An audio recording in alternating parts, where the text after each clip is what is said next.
Hello, welcome to IFS. My name is Dinesh Singh. तो कैसे हैं आप? तो मुझे पूरी पूरी उम्मीद है कि आप बहुत ही ज़्यादा अच्छे होंगे और आपकी एग्ज़ाम की प्रिपरेशन ज़ोरों शोरों से चल रही होगी। तो आज का हमारा टॉपिक है डायरेक्शन टेस्ट। तो डायरेक्शन टेस्ट क्या है? देखिए, जैसा कि एक एग्जांपल से लेते हैं sir, what is direction test. जैसे कि हम बचपन में क्या करते थे, छोटे छोटे हम बच्चे थे तो हम स्कूल जाने के लिए हम एक रास्ता, एक डायरेक्शन हम लेते थे। तो जैसे कि हमारे बड़े हमको गाइड करते थे कि किस डायरेक्शन में किस तरह से जाना है कि आप स्कूल पहुंच जाएंगे। आपकी नई नई साइकिल आई है सर, आपको स्कूल अकेले जाना है, तो किस तरह से बताते थे हमारे जो पेरेंट्स है, किस तरह से बताते थे कि आप पहले सीधे जाइएगा, आप वहां से एक राइट ले लीजिएगा, उसके बाद आप फिर से स्ट्रेट जाइएगा, फिर वहां से लेफ्ट लीजिएगा, फिर राइट लीजिए और स्ट्रेट जाइए तो आपको यहाँ पे स्कूल मिल जाएगा। इसी को बोलते हैं डायरेक्शन। यानी कि उन्होंने आपको गाइड किया कि आपको स्ट्रेट जाना है, फिर राइट जाना है, उसके बाद आपको फिर से एक लेफ्ट लेना है, फिर से दोबारा से राइट लेके फिर स्ट्रेट जाना है, तो आपका वहां पे स्कूल आ जाएगा। यानी कि दिस इज डायरेक्शन। आपको गाइड किया गया है कि इस डायरेक्शन में अगर आप जाएंगे तो आप अपने स्कूल तक पहुंच जाएंगे। तो वैसे ही हम यहाँ पे क्वेश्चंस करने वाले हैं कि डायरेक्शंस दी जाएगी एक पर्सन की, वो इधर जाता है, वो नॉर्थ डायरेक्शन में जाता है, साउथ डायरेक्शन में जाता है और अपने यहाँ पे अपने जो फाइनल पॉइंट पे है पहुंच जाता है। तो उससे फिर क्वेश्चंस पूछे जाएंगे, ठीक है ना। तो डायरेक्शंस की जो नॉलेज है ना, उसको हम पहले ले लेते हैं कि आखिर सर डायरेक्शंस होती क्या क्या है। हमको तो सर जनरली हमको चार ही डायरेक्शन पता है। एक हमको पता है east direction, west direction, north direction and south direction. बाकी उसमें लेफ्ट राइट हम देख लेंगे। लेकिन सर कुछ डायरेक्शंस और होती हैं, कुछ डायरेक्शंस और होती हैं जो कि ईस्ट वेस्ट नॉर्थ साउथ के बीच में भी पाई जाती हैं। अब वो कौन कौन सी डायरेक्शन है? तो सबसे पहले मैं आसान तरीका मैं बता देता हूँ डायरेक्शन निकालने का। यानी कि हमको कैसे पता लगेगा सर इस डायरेक्शन में ईस्ट है, इस डायरेक्शन में वेस्ट है, इस डायरेक्शन में नॉर्थ है और इस डायरेक्शन में साउथ है हमारा। तो देखिए, हम बनाते हैं फोर। देखिए, फोर को दो तरीके से लिखा जाता है। हम लिखते हैं चार, इस तरह से भी लिख सकते हैं और हम इसको इस तरह से भी लिख सकते हैं। अब मेरी आदत हो गई है कि इसको इस तरह से ना लिख के मैं इस तरह से लिख दूं। क्यों मैं ऐसा कह रहा हूं? क्योंकि यही हमको बताएगा क्या डायरेक्शन है। लाइक सर क्या कहना चाह रहे हैं आप? हम कहना चाह रहे हैं, हम स्टार्ट कर रहे हैं कहां से? यहां से। हम स्टार्ट कर रहे हैं यहां से, यानी कि दिस इज ईस्ट, जा रहे हैं टूवर्ड्स वेस्ट, फिर उसके बाद ऊपर यानी कि north, then it is south. कितना आसान है डायरेक्शन को याद रखना sir, east west north and south. तो इसके लिए आपको इस तरह से फोर को लिखना पड़ेगा। क्लियर हो गई ये बात? तो इसका मतलब डायरेक्शन में कभी भी कंफ्यूजन नहीं होगा। ईस्ट हमेशा यहां पे होगा, वेस्ट यहां पे होगा, नॉर्थ यहां पे होने वाला है सर और साउथ यहां पे होने वाला है। तो ये बात तो हमको क्लियर हो गई। अब हमको ये बताइए कि north east south west north west ये कहां से आई डायरेक्शन? अभी बता देते हैं जी, अभी बता देते हैं। जैसा कि हमको पता है this is east and this is west, this is north and this is south. आपने सुना होगा पोल्स होते हैं सर, दो पोल होते हैं, एक होता है नॉर्थ पोल, एक होता है साउथ पोल। तो नॉर्थ पोल तो ये हो जाएगा सर, साउथ पोल हमारा ये हो जाएगा। उस बीच की जो डायरेक्शन है उनका नाम सर इसी के नाम से पड़ा है। यानी कि सबसे पहले हम पोल का नाम बोलेंगे, उसके बाद दूसरी डायरेक्शन बोलेंगे। कहने का मतलब एग्जांपल से मैं बताता हूं। जैसे कि ईस्ट डायरेक्शन और नॉर्थ डायरेक्शन के बीच की जो डायरेक्शन होती है उसको हम नॉर्थ ईस्ट क्यों बोलते हैं? क्योंकि पोल जो है सर हमारा, ईस्ट और नॉर्थ के बीच में जो पोल पड़ा, और कौन सा पोल है हमारा? North pole. इसका मतलब पोल का नाम पहले बोलेंगे, उसके बाद दूसरी डायरेक्शन का नाम बोलेंगे, यानी कि ईस्ट। तो क्या नाम हो जाएगा सर इसका? North east direction. क्या sir north east direction exactly बीच वाली डायरेक्शन को बोलेंगे? नहीं, नॉर्थ और ईस्ट डायरेक्शन के बीच में जितने भी यहाँ पे डायरेक्शंस बनेंगी, यानी कि ये वाली, ये वाली, ये वाली, ये वाली, ये वाली, सब नॉर्थ ईस्ट डायरेक्शन कहलाएंगी। ये तो बात क्लियर हो गई, ठीक है। ये बात हमको क्लियर हो गई सर, नॉर्थ ईस्ट के बीच में जितनी भी डायरेक्शंस होंगी वो कहलाएंगी नॉर्थ ईस्ट। तो सर नॉर्थ वेस्ट के बीच वाली जो डायरेक्शन है उसको क्या बोलेंगे सर? अगेन पोल क्या है यहाँ पे? Pole is north pole. तो नॉर्थ पहले आएगा, उसके बाद दूसरी डायरेक्शन आएगी यानी कि वेस्ट। सिमिलरली साउथ वेस्ट, क्योंकि सर साउथ और वेस्ट डायरेक्शन के बीच में पोल कौन सा आ रहा है? Pole is south. दो ही पोल होते हैं, north pole and south pole. तो साउथ पहले आएगा, उसके बाद आएगी डायरेक्शन ये वाली यानी कि वेस्ट। ये तो बहुत ही ज्यादा क्रिस्टल क्लियर हो चुका होगा, मुझे उम्मीद है। अगर ये चीज क्लियर है तो कमेंट सेक्शन में जरूर डालना सर ये चीज तो क्रिस्टल क्लियर है, आपने तो बहुत आसानी से मुझको बता दिया, याद करना आसान हो गया। 4 से ईस्ट वेस्ट नॉर्थ साउथ और उसके बीच में जितनी भी डायरेक्शन है, सबसे पहले पोल की डायरेक्शन, उसके बाद दूसरी डायरेक्शन। क्लियर? तो सर ये क्या हो जाएगा, this will be south east, यानी कि pole then another direction that is east. तो मोटा मोटा अगर हम बताएं तो 8 डायरेक्शंस हो गई, 4 डायरेक्शन जो कि हम यूज करते हैं ईस्ट वेस्ट नॉर्थ साउथ, बाकी 4 डायरेक्शन जो कि उसके बीच में आती हैं, यानी कि north east, north west, south west and south east. ठीक है, तो मुझे उम्मीद है आपको ये चीज समझ में आ गई होगी, एकदम क्रिस्टल क्लियर होगी। अगर ये चीज क्रिस्टल क्लियर है तो दूसरे कॉन्सेप्ट पे चलते हैं। दूसरे कॉन्सेप्ट पे चलते हैं, जैसे कि मैं मान लेता हूं मैं एक पर्सन हूं और इस पॉइंट पे खड़ा हूं, इस पॉइंट पे खड़ा हूं, let's say this is point A, this is point A. ठीक है ना, मुझसे कोई कहता है आप नॉर्थ डायरेक्शन में जाइए, नॉर्थ डायरेक्शन में 10 मीटर जाइए, तो मैं देखिए नॉर्थ डायरेक्शन की तरफ जाता हूं, यानी कि इस तरफ, इस तरह से, इस तरह से, इस तरह से जाके यहां पे चला जाता हूं, ये 10 मीटर हो गया मेरा। अब मुझसे कोई बोलेगा सर आप लेफ्ट डायरेक्शन में मुड़ जाइए, आप लेफ्ट डायरेक्शन में मुड़ जाइए। अगर मैं नॉर्थ डायरेक्शन में जाता हूं तो मेरा लेफ्ट कहां पे होगा सर, मेरा लेफ्ट तो यहां होगा, यानी कि इस हैंड की तरफ। तो कहने का मतलब है अगर मैं यहां पे खड़ा हूं, नॉर्थ डायरेक्शन की तरफ मेरा फेस है, तो मेरा लेफ्ट किधर होगा, लेफ्ट मेरा इधर होगा, और राइट किधर होगा मेरा, राइट मेरा इधर होगा। लेकिन कोई पर्सन बोलता कहता नहीं नहीं नहीं, नॉर्थ मत जाइए, आप वेस्ट डायरेक्शन में जाइए।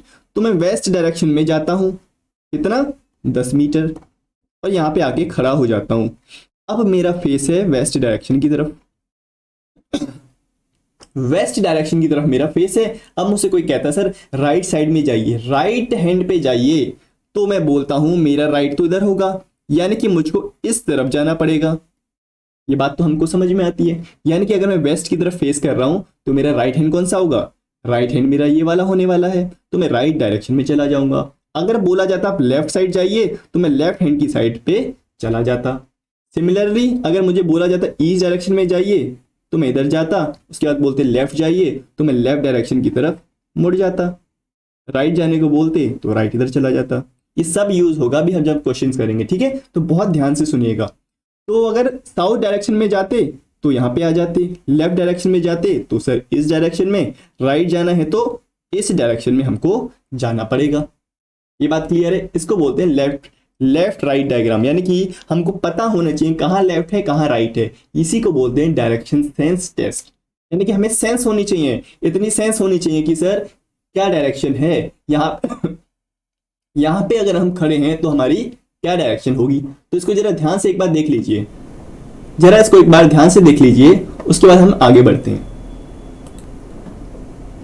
चलिए जी, मुझे उम्मीद है आपने देख लिया होगा, आपको समझ में आ गया होगा, एकदम सीसी यानी कि क्रिस्टल क्लियर हो गया होगा। ठीक है ना, तो चलिए आगे बढ़ जाते हैं। तो आगे बढ़ने से पहले एक चीज है हमारे पास, दैट इज क्लॉक डायरेक्शन। अभी सर क्लॉक डायरेक्शन क्या होता है? सर क्लॉक डायरेक्शन भी सेम ही चीज है, यानी कि ईस्ट वेस्ट नॉर्थ साउथ और बाकी की बीच की डायरेक्शंस, अगर उनको मैं क्लॉक में अरेंज करूंगा तो क्लॉक में कितने टाइम होता है, क्लॉक में कितना टाइम होता है। तो सर दिस इज ईस्ट, अगर मैं डायरेक्शन की बात करूं तो ईस्ट कहां पे होगा, जहां पे 3 बज रहा होगा।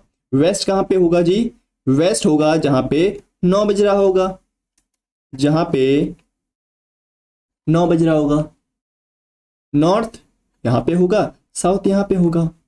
तो जी साउथ बोलेंगे तो 6 बज रहा है, नॉर्थ बोलेंगे तो 12 बज रहा है, 9 बज रहा है तो इसका मतलब वेस्ट डायरेक्शन में है, और 3 बज रहा है तो इसका मतलब ईस्ट डायरेक्शन में है। तो जी अगर कोई बोलेगा सर नॉर्थ ईस्ट डायरेक्शन, यानी कि नॉर्थ ईस्ट डायरेक्शन बोलेगा तो बीच वाला आएगा, यानी कि कितना टाइम हो रहा होगा तब सर 1:30 बज रहे होंगे। क्यों 1:30 बजेंगे सर? क्योंकि 12 और 3 के बीच में कितने घंटे होते हैं, 12 के बाद 1 2 3, यानी कि 3 घंटा, 3 घंटे होते हैं सर। तो बीच का, अगर बीच का पूछा गया है तो 3 का आधा यानी कि 1:30, यानी कि सर इधर से भी 1:30 इधर से भी 1:30, यानी कि ये डायरेक्शन कौन सी हो जाएगी, this will B north east.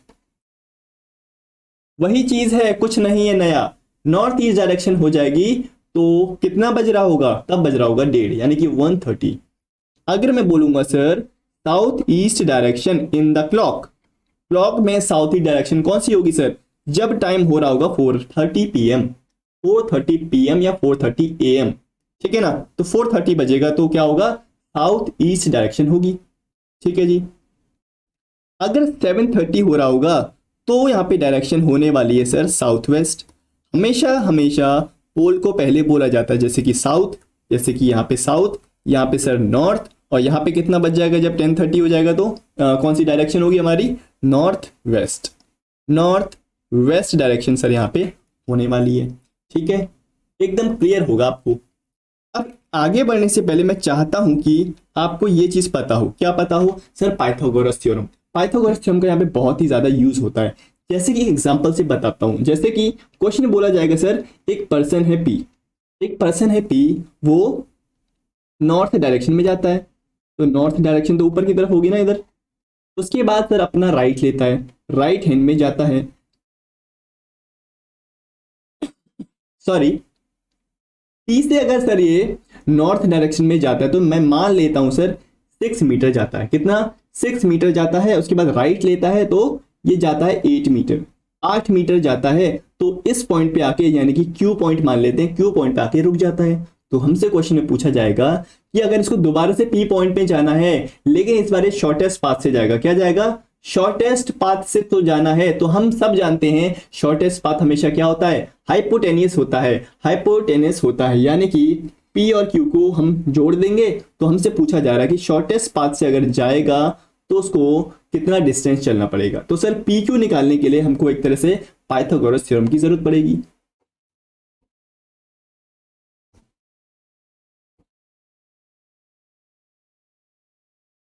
Pythagoras, Pythagoras theorem क्या कहता है सर, कहता है हाइपोटेनिस का square is equal to perpendicular का स्क्वायर प्लस बेस का स्क्वायर।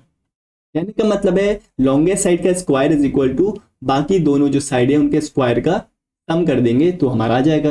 यानी कि हाइपोटेनस मुझको निकालना है, यानी कि एक तरह से पी क्यू निकालना है मुझको। पी क्यू का square is equal to sir perpendicular और बेस। परपेंडिकुलर मतलब 6 का स्क्वायर, बेस का मतलब सर 8 का स्क्वायर। तो मुझको बताइए पी क्यू की वैल्यू क्या आएगी। This will B 36, this will B 64, तो पी क्यू आ जाएगा हमारा, दिस विल बी 100। और स्क्वायर अगर हटता है ना तो सामने क्या आता है, सामने हमारा एक रूट आ जाता है। तो कहने का मतलब है जो पी क्यू है मेरा, दैट विल बी 10। यानी कि शॉर्टेस्ट पाथ उसको कितना चलना पड़ेगा, 10 मीटर चलना पड़ेगा। एक्चुअल में शुरू में कितना चला था वो, 6 मीटर ये, 8 मीटर ये, यानी कि 14 मीटर। 14 मीटर चलने के बाद क्यू पॉइंट तक पहुंचा है। लेकिन अगर उसको दोबारा से पी पॉइंट पे आना है तो शॉर्टेस्ट पाथ कितना चलना पड़ेगा उसको, 10 मीटर, यानी कि 10 मीटर्स। तो इस तरह से हम पाइथागोरस का यूज करने वाले हैं, ठीक है ना। तो मुझे उम्मीद है आपको समझ में आ गया होगा। तो चलिए स्टार्ट करते हैं पहले क्वेश्चन से। पहले क्वेश्चन से हम स्टार्ट करते हैं और मैं इसको समझा देता हूं आपको। तो एक काम करिए, इसको पहले आप आराम से पढ़िए, उसके बाद में 20 सेकंड्स बाद आपके सामने आता हूं और इसको सॉल्व करता हूं। तब तक आप इसको पढ़ लीजिए आराम से। अगर आपको ज्यादा टाइम चाहिए तो आप वीडियो को पॉज भी कर सकते हैं, ठीक है। तो चलिए शुरू कर देते हैं। तो मुझे उम्मीद है आपने क्वेश्चन को एटलीस्ट पढ़ लिया होगा। चलिए क्वेश्चन को शुरू करते हैं। बोले कि Kajal started from point A in south direction. Sir पहले शुरुआत में मैं डायरेक्शन बना देता हूं जिससे समझ में आ जाए हमें। Sir this is east, west, north and south, ठीक है। ये तो डायरेक्शन हो गया। बोला गया Kajal started from point A, इसको मैं ले लेता हूं पॉइंट ए, ठीक है। इसको मैं ले लेता हूं सर पॉइंट ए, ठीक है। इस पॉइंट से ये चलना शुरू कर रही है in south direction. South direction में अब कितना चल रही है साउथ डायरेक्शन में, ये देखिए बोला गया है आफ्टर वॉकिंग फॉर 4 मीटर, यानी कि साउथ डायरेक्शन में कितना चल रहा है सर, 4 मीटर चल रहा है। 4 मीटर ये चल रही है। और 4 metre she turn to her right. जैसा कि मैंने बताया था कि साउथ डायरेक्शन की तरफ फेस है, इस डायरेक्शन में अगर इसका फेस है तो इसका राइट कहां पे होगा, इसका राइट यहां पे होगा कि नहीं, इस साइड। बताइए इसका जो राइट है सर इस साइड होगा कि नहीं, यानी कि इधर। She turn to her right and walk 5 metre, तो ये 5 मीटर चली। Now she turn to her left, 5 metre चलने के बाद अपने लेफ्ट पे चलती है जी, left and walk 3 metre, walked 3 metre. तो 3 मीटर इस तरह से चलिए लेफ्ट। तो अगर इस डायरेक्शन में इसका फेस है, इस डायरेक्शन में अगर इसका फेस है, तो इसका लेफ्ट कहाँ होगा सर? लेफ्ट इधर होगा, अभी बताया था। तो जब भी डायरेक्शन फाइंड करनी होती ना, तो आप खुद को एज्यूम करिए, खुद को एज्यूम करिए कि आप इस जगह हैं और इस तरफ फेस कर रहे हैं, यानी कि इस तरफ से आप फेस कर रहे हैं, तो आपका लेफ्ट क्या होगा सर? इधर होगा ना।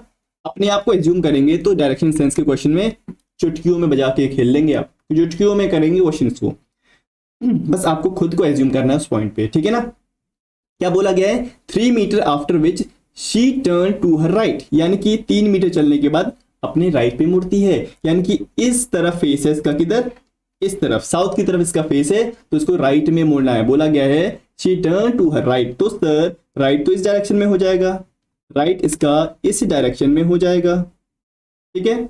नाउ शी वॉकड 4 मीटर, उसके बाद ये 4 मीटर चलती है, यानी कि राइट जाके 4 मीटर चलती है, and turn her right again, यानी कि राइट चलने के बाद दूसरा राइट जाती है, यानी कि ऊपर की तरफ आएगी, यानी कि इस डायरेक्शन इसका फेस है, तो राइट कहाँ होगा इसका? इस डायरेक्शन में, यानी कि कितना जा रही है? Turn her right again and walk 15 metre, यानी कि 15 मीटर सर, यानी कि 15 मीटर। तो अगर इतना डिस्टेंस चलेगा तो सर इतना डिस्टेंस तो 3 मीटर है, जो कि हमको सामने दिख रहा है। इस तरह से अगर मैं जोड़ूंगा डॉटेड लाइन से सर, 3 मीटर तो ये हो गया, क्योंकि सामने से हमको दिख रहा है। हमें बोला था 15 मीटर, तो 3 मीटर अगर ये है, तो बाकी ये कितना है? ये तो सर 4 है, यानी कि 4 ये हो गया, 4 ये हो गया, तो 4 ये 3 ये, यानी कि 7 मीटर हो गए। कितना मीटर और बचा? कितना मीटर बचा सर? 8 मीटर और बचा, क्योंकि 15 मीटर जाना है। तो डिस्टेंसेस के क्वेश्चन, डायरेक्शन के क्वेश्चन इस तरह से करे जाते हैं। ऐसा नहीं कि अपने मन से 15 कहीं भी बढ़ा दिया, सामने से हमको जज करना है सर। अगर 3 मीटर ये है तो 4 मीटर ये है, तो बाकी का कितना बचा दोस्त? माय फ्रेंड, बाकी का कितना बचा? 7 तो ये हो गया, 15 में से 7 जाएगा तो 8 बचा सर, यानी कि बाकी का 8 मीटर ये हो गया, बाकी का 8 मीटर ये हो गया। ऐसा अगर करेंगे ना, क्वेश्चन आसानी से होंगे। अगर उल्टा सीधा कुछ भी 15 मेजर कर लेंगे, तो क्वेश्चन जब करेंगे तो आपको उसकी डिस्टेंस निकालने में बहुत ही दिक्कत होगी, ठीक है। तो ये हो गया हमारा। बोला कि now finally she turn to her right, उसके बाद दोबारा से राइट जाती है। अगर ऊपर की तरफ फेस है, नॉर्थ की तरफ, तो उसका राइट किधर होगा? इधर होगा। And walk, and after walking 7 metre, उसके बाद कितना चल रही है सर? 7 मीटर। 7 मीटर अगर चलना है उसको, तो 4 मीटर तो ये है, इसका मतलब यहां तक अगर ये चलेगी तो 4 मीटर हो जाएगा, और 3 मीटर और चलना है, यानी कि कितना चलेगी? इस तरह से 3 मीटर चलेगी। तो कितना हो जाएगा टोटल? टोटल हो जाएगा सर 7 मीटर, ठीक है। लेकिन इस वाली लाइन से आगे नहीं बढ़ाना है। क्यों? क्योंकि ये है 4 और ये है 5, यानी कि 9 मीटर। अगर आगे बढ़ा देंगे तो क्या माना जाएगा कि ये 9 मीटर चल रही है, एक्चुअल में कितना चल रही है? 7 मीटर। तो पीछे ही इसको रोक देना है, ठीक है ना। तो अभी मैं समझा रहा हूँ किस तरह से इसके डायग्राम्स बनाने हैं। डायग्राम्स आर मोर इंपॉर्टेंट, ठीक है, क्योंकि क्वेश्चन जब हम करेंगे ना, क्वेश्चन आसानी से तभी होंगे जब आपका डायग्राम अच्छे से बनाओगे। शी स्टॉप्ड, वहां पे रुक गई एट पॉइंट बी, तो इस पॉइंट को भी नाम दे दिया गया बी। कहां से स्टार्ट करी थी? ए पॉइंट से। बोले क्या what is the distance of A B, यानी कि ए से बी की जो डिस्टेंस है सर जी बताइए मुझे। तो बताइए, एक काम करते हैं, इसको आगे की तरफ बढ़ा देता हूं मैं थोड़ा, और इसको इधर बढ़ा देता हूं। तो मुझको बताइए ये वाली डिस्टेंस कितनी होगी? हमसे पूछा क्या गया? हमसे पूछा गया ए से बी तक के बीच की जो डिस्टेंस है ना, ये डिस्टेंस ये कितनी होगी, ये पूछा गया है। तो एक क्या बन गया? एक राइट एंगल ट्रायंगल बन गया, यहाँ पे 90 डिग्री होगा। तो मतलब हमसे पूछा गया है ए बी कितना है, तो यहाँ पे लगेगा पाइथागोरस, इसलिए मैंने यहाँ पे समझाया था आपको। सर ये वाली डिस्टेंस कितनी होगी? ये तो सर 8 मीटर होगी, ये होगी सर 8 मीटर, क्योंकि ये क्या है?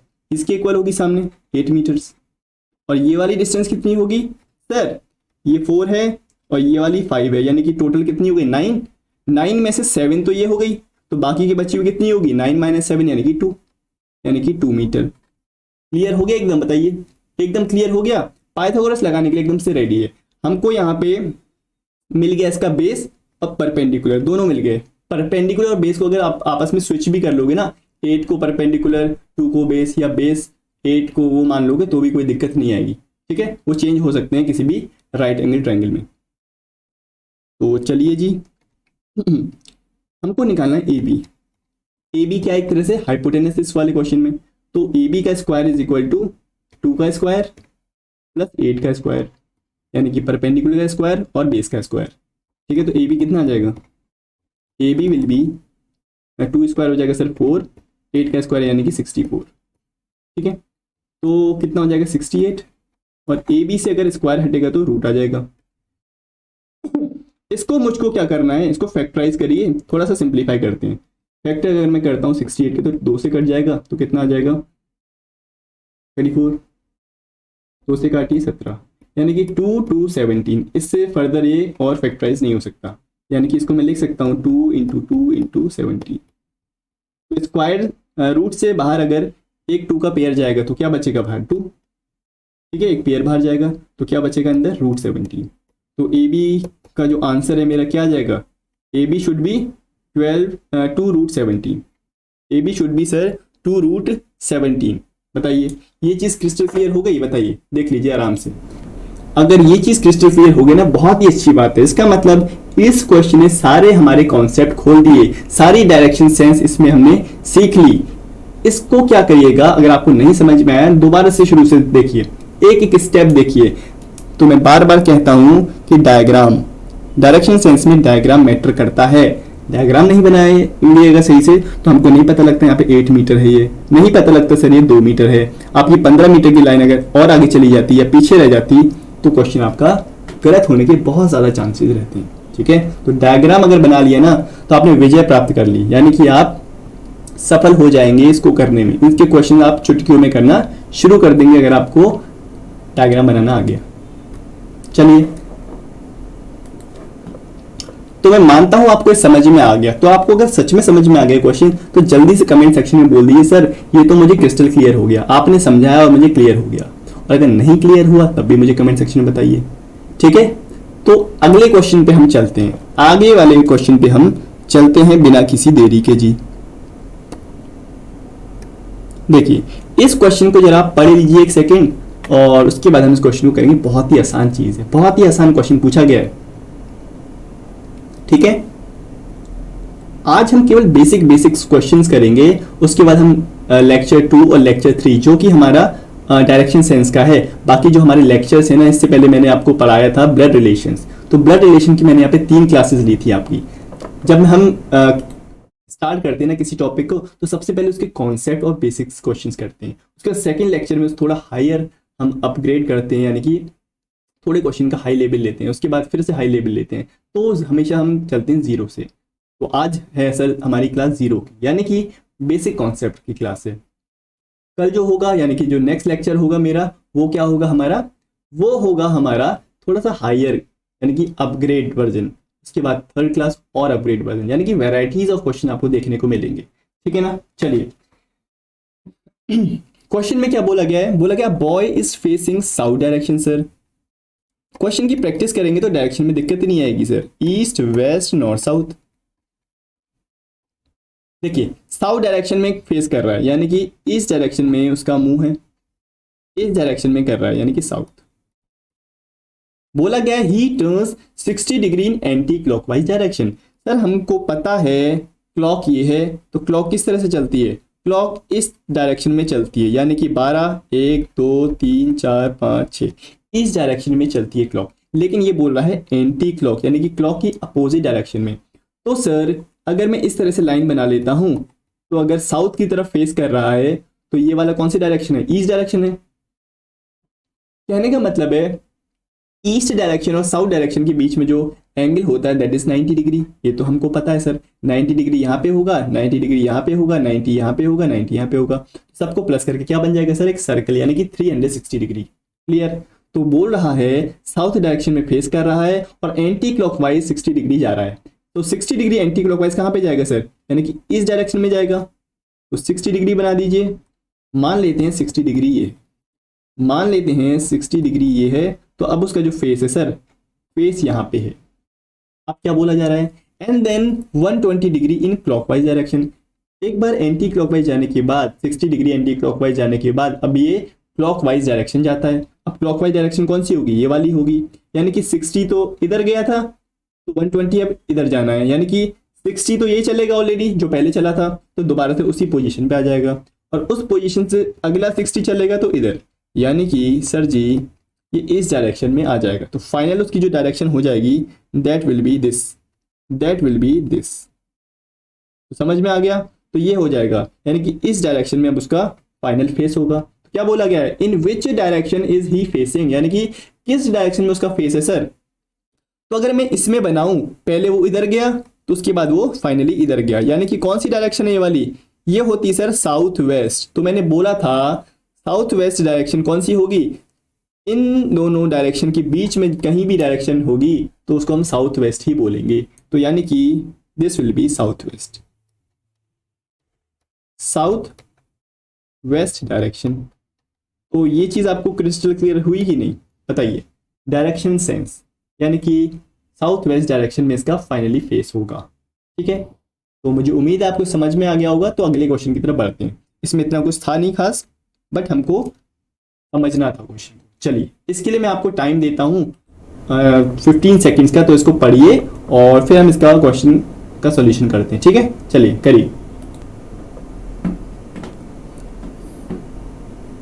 अगर आपको इसको सॉल्व करना है, टाइम चाहिए, तो वीडियो को आप पॉज कर सकते हैं और अपने हिसाब से इसका फिर सॉल्यूशन करके आंसर को चेक कर सकते हैं। ठीक है, तो चलिए क्वेश्चन को करते हैं स्टार्ट। क्या बोला गया है, कहा गया है M and N start from the same location, यानी कि दो पर्सन है, एक एम है एक एन है, सेम लोकेशन से स्टार्ट कर रहे हैं। तो मैं मान लेता हूं ये वो लोकेशन है, यहां से दोनों लोग स्टार्ट कर रहे हैं, कौन, एम और एन।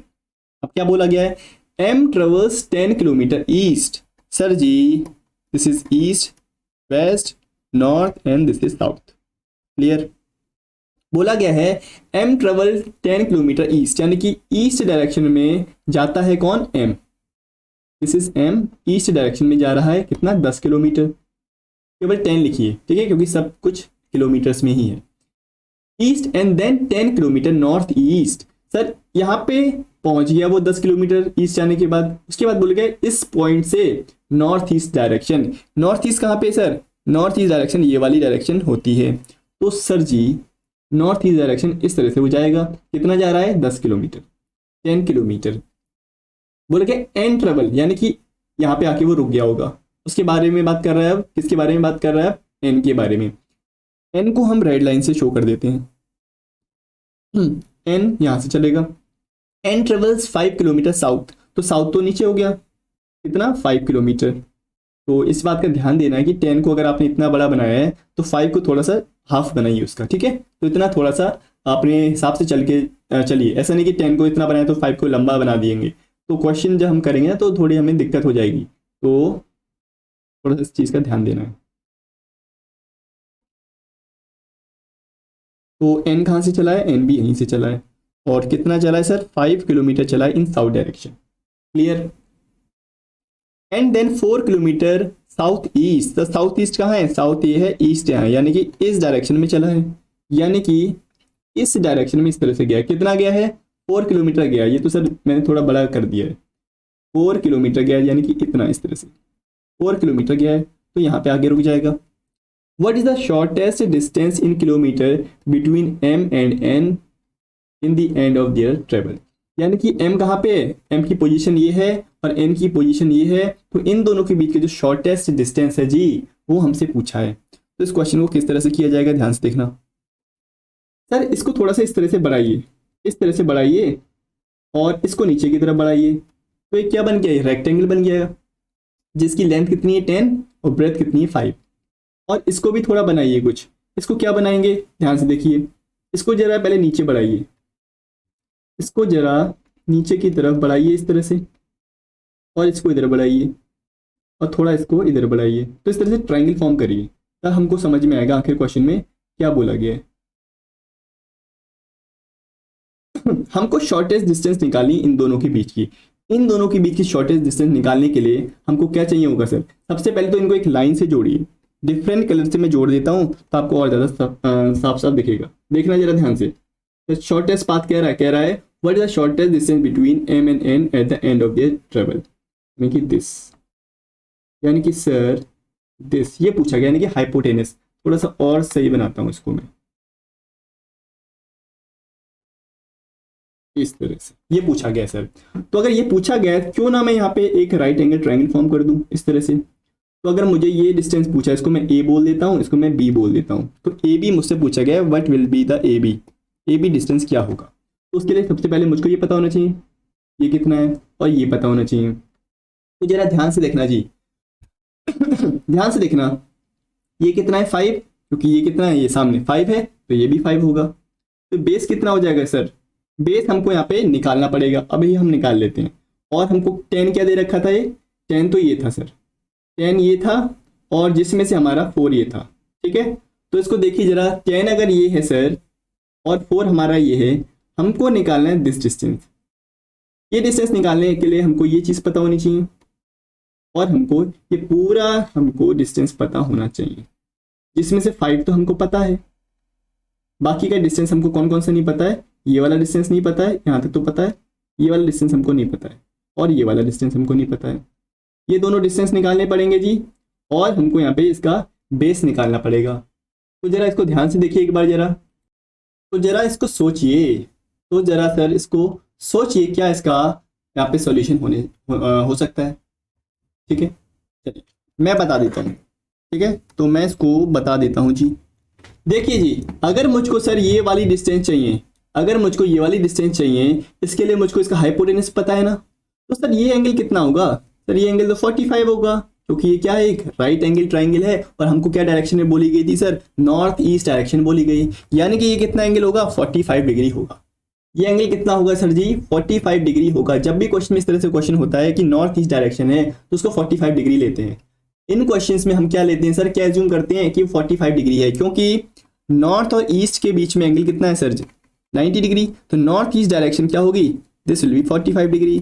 मैंने बोला था कि नॉर्थ ईस्ट डायरेक्शन के बीच में जितनी भी डायरेक्शन है वो सारी डायरेक्शन हम नॉर्थ ईस्ट ही बोलेंगे। लेकिन क्वेश्चन में जब बोला गया ना नॉर्थ ईस्ट, तो हम नॉर्थ ईस्ट हमेशा 20 से लेते हैं, यानी कि 45 डिग्री पे लेते हैं जब क्वेश्चन में बोला गया है तब। क्लियर। तो इस बात का ध्यान देना सर, ये 45 है, ये 90 है, तो सर ये वाला कितना हो जाएगा 45। तो सर दोनों एंगल अगर इक्वल हैं, दोनों अगर एंगल इक्वल हैं तो सामने वाली साइड हैं वो क्या हो जाएंगी, इक्वल हो जाएंगी। जब सामने वाली साइड इक्वल हैं तो मुझको पता है कि मेरा जो हाइपोटेनस है वो ऑलरेडी 10 है। हाई 10 सर, तो हाइपोटेनस अगर 10 है तो हाइपोटेनस का स्क्वायर इज इक्वल टू दोनों साइड का स्क्वायर, यानी कि दोनों साइड कितनी है सर, इक्वल है। तो मैं मान लेता हूँ एक साइड ए है और दूसरी साइड भी ए है, तो ए कितना हो जाएगा, देखिए this will B 100 and this will B 2a square. तो इसको कैंसिल करिए, यानी कि 50। तो ए कितना हो जाएगा सर, √50, यानी कि 50 को मैं लिख सकता हूँ, फैक्टर करते हैं इसको, तो 5 से कैंसिल करिए तो 10 बचेगा, 10 का मतलब 5 × 2। तो बताइए मुझे कितना आएगा सर, दिस विल बी 5 बाहर आ जाएगा एक पेयर, तो 5√2 कितना, 5√2 सर ये हो जाएगा 5√2, दिस विल बी 5√2 क्लियर। और दिस इज 5, दिस इज 5।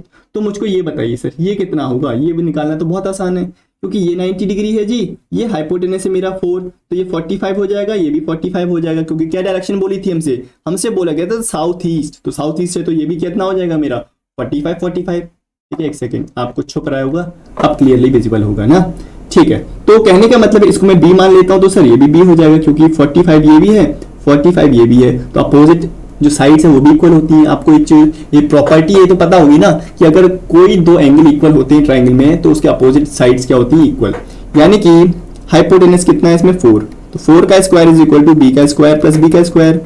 तो मुझको जल्दी से बताइए, this will be 16 and this will be 2b square, यानी कि सर 8 टाइम्स, यानी कि b की वैल्यू क्या आ जाएगी, दिस विल बी √8। तो कितना आ जाएगा ये, 8 का मतलब लिख सकता हूं मैं 2 × 2 ठीक है, रूट के अंदर है, तो एक पेयर बाहर ले जाइए, यानी कि 2√2 क्या आ जाएगा जस्ट जी 2√2, यानी कि इतनी जो लेंथ है वो क्या हो जाएगी 2√2, तो इसका मतलब ये भी 2√2 हो जाएगा, इसका मतलब ये भी 2√2 हो जाएगा। तो मुझे टोटल लेंथ मिल गई कितनी, 5 ये 2√2 ये और 5√2 ये, यानी कि 5 प्लस 5√2 प्लस 2√2 कितना हो जाएगा सर, टोटल बताइए मुझे। ये हो जाएगा 5√2 प्लस 2√2, यानी कि 7√2 प्लस 5। ये इसकी हमारी हो जाएगी क्या, perpendicular, this will B perpendicular. Base बताइए, ये बेस भी बताइए मुझको पूरा कैसे आएगा ये बेस। सर ध्यान से देखिए बेस कैसे आएगा। बेस निकालने के लिए मैं क्या करूंगा जी, मुझको पता है ये वाली जो लेंथ है वो कितनी है 10 है, और ये वाली लेंथ कितनी आएगी, ये वाली लेंथ तो अभी मैं निकाल चुका हूं, क्योंकि ये अगर 5√2 है, एक सेकंड में यहाँ पे कलर चेंज करता हूं तो समझ में आएगा। ये अगर सिर्फ 5√2 है तो ये वाली साइड इसके इक्वल थी ना, तो ये भी 5√2 होगा कि नहीं, तो ये कितना हो जाएगा सर 10 ये और 5√2a, यानी कि जो हमारा बेस है वो कितना हो जाएगा जी 10, यहाँ पे लिखता हूं 10 प्लस 5√2। सर बेस हमारा n से लेके इस पॉइंट तक कितना हो गया, ये हो गया 10 प्लस 5√2। लेकिन सर मुझको तो केवल इतना चाहिए था, आपने मुझको पूरा क्यों दे दिया। अभी हम माइनस कर देते हैं, कितना माइनस करें सर, ये वाली लेंथ इसमें से माइनस कर दीजिए, इस पूरी लेंथ में से, यानी कि यहां से लेके, देखिए ध्यान से सुनिए, यहां से लेके यहां तक की जो लेंथ है ना, इसमें से ये वाली जो लेंथ है इसको माइनस कर दीजिए, तो बची हुई लेंथ ये तो होगी, यानी कि हमारा बेस भी आ जाएगा। तो इन शॉर्ट में ये कहना चाह रहा हूं जी कि इस लेंथ में से बेस अगर मुझे निकालना है तो इस लेंथ में से मुझे क्या माइनस करना पड़ेगा, ये वाली लेंथ जो कि हम ऑलरेडी निकाल चुके हैं। कितना है बी की वैल्यू कितना आया था सर 2√2 आया था, तो इसमें से 2√2 माइनस कर दीजिए, तो कितना आएगा बेस हमारा, this will B 10 plus 5√2 minus 2√2 यानी कि 3√2। तो बेस हमारा हो जाएगा 10 plus 3√2, base will be 10 plus 3√2। देखिए कैलकुलेशन कितनी है इसमें, ठीक है। तो इस तरह के क्वेश्चन आने के चांसेस रहते हैं, तो थोड़ा सा हमने लेवल हाई किया है क्वेश्चन का, तो लेकिन समझ में आना चाहिए। सर हाइपोटेनस निकाल दीजिए जल्दी से। अब मुझको निकालना है ए बी का स्क्वायर इज इक्वल टू क्या हो जाएगा, परपेंडिकुलर का स्क्वायर। परपेंडिकुलर कितना है sir 7√2 plus 5, 7√2 plus 5 whole square plus base कितना है जी, बेस है हमारे पास 10 प्लस 3√2, 10 प्लस 3√2 इसका स्क्वायर। जल्दी से स्क्वायर खोलना तो हमें आता है। a प्लस बी का होल स्क्वायर, यानी कि 7√2 का स्क्वायर कितना हो जाएगा सर 7√2 स्क्वायर प्लस 5 स्क्वायर यानी कि b square plus 2ab, 2 into 7√2 into 5, ये सब मल्टीप्लाई में है, ठीक है। सिमिलरली इसको भी खोलिए, यानी कि a स्क्वायर यानी कि 10 स्क्वायर, 3√2 स्क्वायर यानी कि b square plus 2ab, 2 into 10 into 3√2। बस इसको सॉल्व करिए और ab की वैल्यू मुझको बताइए। तो सर ये तो हो जाएगा हमारे पास 7 7 जा 49 और √2 का स्क्वायर यानी कि 2, ये 2 हो जाएगा, यानी कि 49 इंटू 2, ये हो जाएगा सर 25, ये हो जाएगा 5 2 जा 10, 10 into 7 that will be 70। Calculation है जी, कैलकुलेशन तो हम बचपन से करते आए हैं। 3 का स्क्वायर सर 9 और √2 का स्क्वायर सर कितना 2। रूट के टर्म का अगर स्क्वायर होता है ना तो रूट और हमारे स्क्वायर कैंसिल हो जाते हैं। ये कितना हो जाएगा 3 2 जा 6, 6 इंटू 10 60। सर 49 इंटू 2 यानी कि 98 प्लस 25, इन सबको एक साथ ले लेते हैं, इनको और 100 को भी, प्लस 100 और बचा क्या, बचा सर एक सेकंड, ये भी तो बचा है 9 दूनी 18। सर 18 को भी यहाँ ले लेते हैं, 18 को भी हम यहाँ पे ले लेते हैं। बाकी क्या बचा 70√2 एंड 60√2 यानी कि 130√2। क्लियर, यानी कि ए बी का स्क्वायर, यानी कि ए बी का स्क्वायर। जल्दी से इसको सॉल्व करिए, कितना हो जाएगा सर, ये तो सर हो जाएगा हमारा 125 ही हो जाएगा और 98 एंड 18 हो जाएगा 116, बाकी बचा 130√2, ठीक है ना। क्या हो जाएगा सर, ये हो जाएगा सर 241 प्लस 130√2, ठीक है 130√2। देखिए जरा इसको, तो इतना समझ में आ गया। तो जरा देखिए, अगर इतना समझ में आ गया तो जी ये हो जाएगा सर, यहाँ पे थोड़ा कैलकुलेटिव क्वेश्चन है, डरिए मत, ठीक है डरिए मत सर, ये थोड़ा सा कैलकुलेटिव क्वेश्चन है, कभी कभी अप्रोक्सीमेटली पूछ लेता है। तो देखिए जरा √241 अगर आएगा, क्योंकि यहाँ पे ए बी का जो स्क्वायर था ना यहाँ पे तो लगा देते हैं, तो ये हो जाएगा सर 241 और हमको पता है √2 की जो वैल्यू है, √2 की जो वैल्यू है कितनी होती है 1.41। इसको जब हम पूरा सॉल्व करेंगे तो ए बी की जो वैल्यू आ जाएगी सर ये आ जाएगी, इसको हम मल्टीप्लाई करेंगे तो कितना आ जाएगा सर जी, सर मल्टीप्लाई करेंगे, आप जरा इसको मल्टीप्लाई करिएगा तो देखेंगे सर 83.3 आएगा, ठीक है ना सर 83.3 आएगा, यानी कि इसमें 241 को आप जल्दी से प्लस कर दीजिए तो 424 समथिंग आएगा, यानी कि इतना आएगा और इसका रूट भी है।